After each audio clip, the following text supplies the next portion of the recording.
Hi everyone, I'm Sam Pfeifle, editor of SPAR Point Group. Thanks for joining me again for SPARVlog.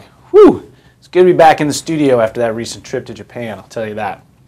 Anyway, this week I've been taking a deep dive into holography, something I've looked at from time to time with Zebra Imaging and Holoxica over on the blog.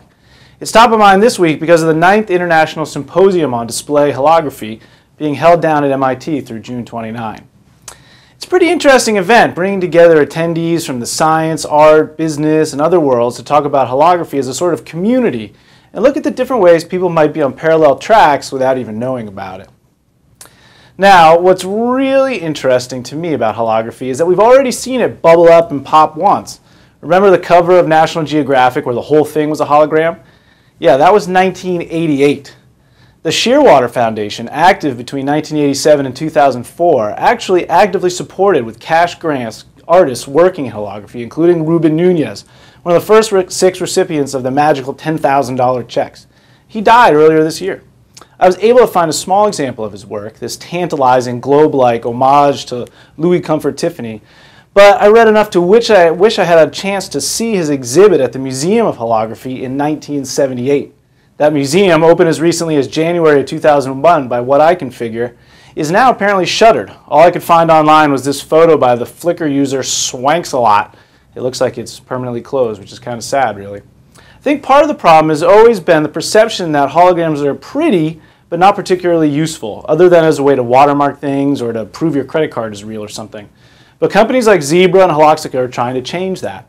Zebra and Holoxica, in slightly different ways, are going to the print-on-demand route, trying to get people to use their service to print out in quick fashion images that they need to see and distribute in 3D.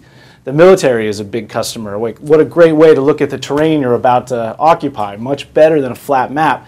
And plus, they can be rolled up and stored and put in a backpack. Zebra even got a guest spot on CSI New York, although this particular scene didn't actually make the cut. And both companies are working on the sort of holy grail, real-time volumetric holographic display like you saw with Princess Leia asking Obi-Wan Kenobi for help. Here's a very quick shot of one of Holoxica's demonstrations.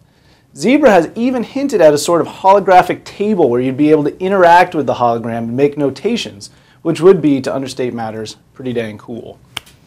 Surely there are plenty of cool things on display at MIT this week. One presentation is on a transportable system for the in-situ recording of color holograms of Greek cultural heritage artifacts and silver halide polychromic emulsions and, well, it's a mouthful, and there's a lot of mouthfuls thing down there. But I think you would find it really interesting if holograms are your thing. And yet another presentation is titled Commercial Display of Holography. Is it a failure?